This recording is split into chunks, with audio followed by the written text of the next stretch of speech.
नमस्ते, म ओम प्रकाश केसी। म अहिले रोल्पा जिल्लाको एयरपोर्ट एकमात्र एयरपोर्ट बडाचो एयरपोर्टमा आएको छु। म यहाँदेखि काठमाडौँ जानु पर्यो भन्दा यो एयरपोर्टमा आएको, तर आउने क्रममा यहाँ गुरुहरू पो चरेको देखेँ।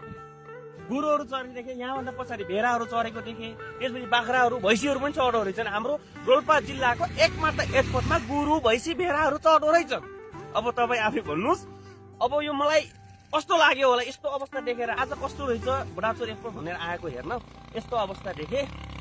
र यिनी अहिलेका सांसदहरू रोल्पा जिल्लाबाट तिर जानुभएको छ, जो उहाँको नाम चाहिँ म लिउन चाहेन। उहाँको नाम लिउन बित्तिकै मलाई फेरि गाली गर्ने, गाली गलोच यताउति आउन सक्छ, म चाहिँ गर्न सकेन।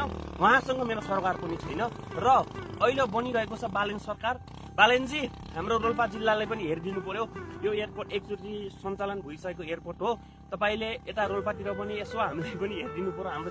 हाम्रो रोल्पा जिल्लामा पनि एयरपोर्ट सञ्चालन गरिदिनु पर्यो। मलाई आशा छ तपाईँको सरकार छ अहिले, र तपाईँले पक्कै पनि हाम्रो रोल्पा जिल्लालाई पनि हेरिदिनुहुन्छ, र प्लस रोल्पा जिल्ला सँगसँगै हाम्रो एयरपोर्टलाई पनि, रोल्पा जिल्लाको बडाचोर एयरपोर्टलाई पनि एकचोटि हेरिदिनुहुन्छ भन्ने मैले विश्वासमा छु। र